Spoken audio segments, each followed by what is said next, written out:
સુરત શહેર ગોવિંદ ઉત્સવ સમિતિ દ્વારા તારીખ 6/7/2025 રવિવારના રોજ પરમિટ ફોર્મનું વિતરણ કરવામાં આવ્યું.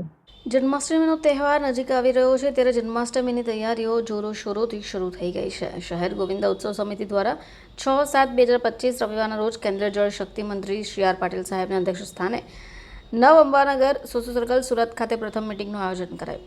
મિટિંગ શરૂ થવા પહેલા અમદાવાદ ખાતે થયેલા પ્લેન ક્રેશ દુર્ઘટનામાં મૃત્યુ પામનાર મૃતકો માટે મૌન રાખવામાં આવ્યું હતું. શ્રદ્ધાંજલિ અર્પિત કરાઈ. પછી ગોવિંદા ગાળવાની 16 તારીખ નક્કી કરવામાં આવી, જે આગામી 16/8/2025 શનિવારના રોજ યોજનાની મટકી ફોડ કાર્યક્રમ પરમિટ ફોર્મનું વિતરણ પણ કરાયું. શહેરના 136 ગોવિંદા મંડળો પૈકીને 96 મંડળોને પરમિટ ફોર્મ આપવામાં આવ્યા. 250 જેટલા ગોવિંદા મંડળના પ્રમુખોએ હાજરી આપી. આ મિટિંગમાં માજી ઉપપ્રમુખ છોટુભાઈ પાટેલ, કોર્પોરેટર કુણાલભાઈ સોલાર ઉપસ્થિત રહ્યા. ગોવિંદા મંડળો પરમિટ ફોર્મ લઈ જવાના બાકી હોય તેમણે બીજો માળ સંકલ્પ shopping complex Althan tenement Surat ખાતેથી મેળવી લેવા અને આ વર્ષે ગત વર્ષ કરતાં ગોવિંદા મંડળોમાં પણ વધારો થાય એવી શક્યતાઓ દેખાઈ રહી છે. મિટિંગમાં ગોવિંદા ઉત્સવ સમિતિના પ્રમુખ ગણેશભાઈ તેમજ ગોવિંદા મંડળના આગેવાનો પણ હાજર રહ્યા હતા.